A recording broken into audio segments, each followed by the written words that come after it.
Guys Mahrukh सारसन मैं अल्हम्दुलिल्लाह। आप देख रहे हैं दोस्तों आपका और हमारा अपना रिएक्शन यूट्यूब चैनल। दोस्तों वीडियो अगर आपको हमारी अच्छी लगे महाभारत रिएक्शन के तो लाइक शेयर जरूर कर दीजिएगा। तो चलते हैं Mahabharat episode 184 lord Vishnu is born to Devaki. लो जी फाइनली वो घड़ी आ ही गई पार्ट 2। तो देखते हैं पहले क्योंकि पिछले हम पार्ट में देखा कि वो कंस ने जो उनके यहाँ बेटा हुआ उसको दीवार पर मारा और जुल्म किया और उसको मार दिया। लेकिन कोई नहीं, जुल्म जब हद से बढ़ता है तो मिट जाता है। अब देखते हैं इस एपिसोड में क्या होता है, वाकई में लॉर्ड विष्णु पैदा होने वाले हैं कि नहीं देवकी के कोख से। देखने वाली वीडियो पहले देखते हैं फिर बात करते हैं। मेरा कर्तव्य है, इसलिए इसलिए अपने प्राण संभाल कर रखे थे। यदि जेश ने मेरी दृष्टि के सामने इस 8वें पुत्र का वध किया तो मैं जीवित नहीं रह पाऊंगी, नहीं रह पाऊंगी मैं जीवित। यदि ऐसा हुआ तो मैं भी अपने प्राण त्याग दूंगा, किंतु मुझे पूर्ण विश्वास है देवकी, समग्र विश्व के उद्धार के लिए हमारे 8वें पुत्र का जन्म अवश्य होगा और इस बार कंस उसे मार भी नहीं पाएगा। ईश्वर की योजना को मिथ्या करने की शक्ति कंस में नहीं है।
रुक गई है एकदम से। बड़ा तूफान आने से पहले जैसे खामोशी होती है ना, ये वैसा हो गया।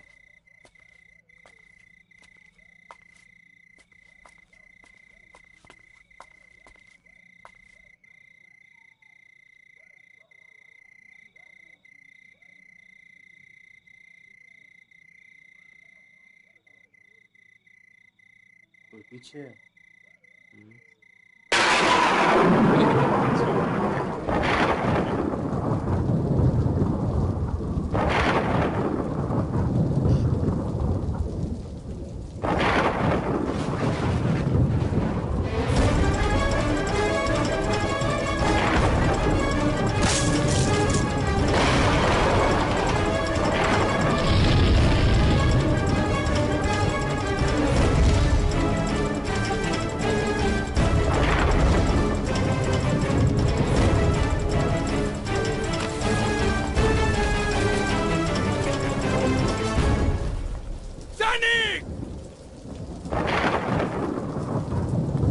कैसा भयानक वातावरण है,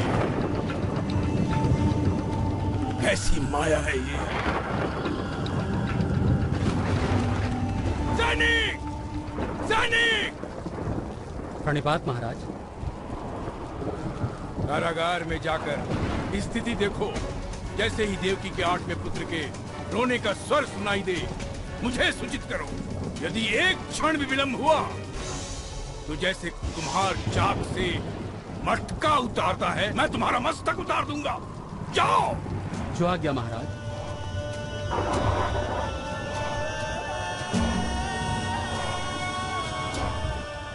आज अवश्य ही देवकी का 8वां पुत्र जन्म लेगा।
भय धारण करने की आवश्यकता नहीं, यादव श्रेष्ठ वसुदेव। देवक कन्या देव की आपका कल्याण।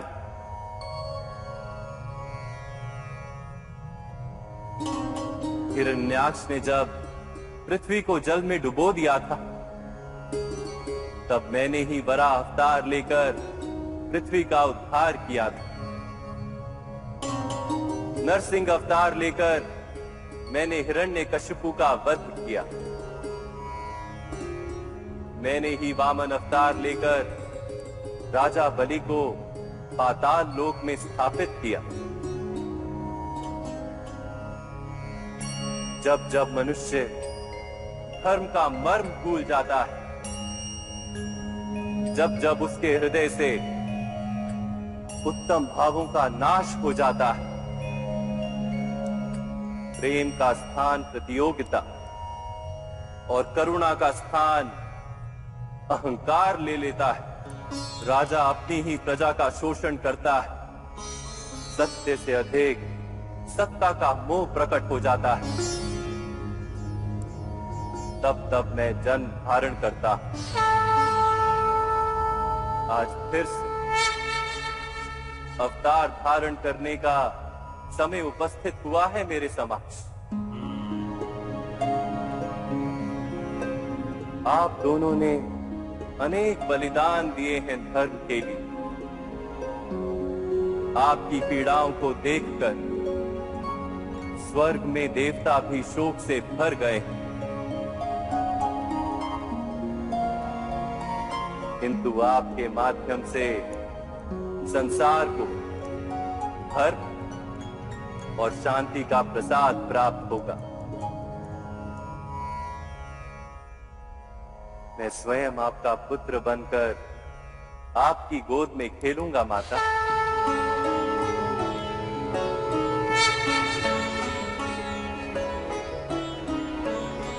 इस शुभ समय में मैं आपके गर्भ में अपनी संपूर्ण कलाओं के साथ प्रवेश करूंगा।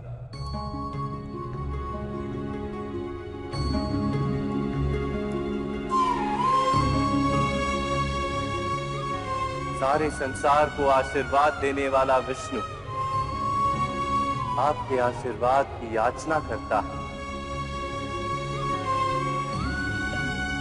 मुझे अपने पुत्र के रूप में स्वीकार कीजिए माता।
तो जी दोस्तों वीडियो होगी खत्म। बिल्कुल जी, वो फाइनली वो घड़ी आ गई यार, बड़ा क्यूट बच्चा, बच्चे की शक्ल में आए हैं, बिल्कुल हंस रहे हैं और फिर मुस्कुरा कर आए हैं।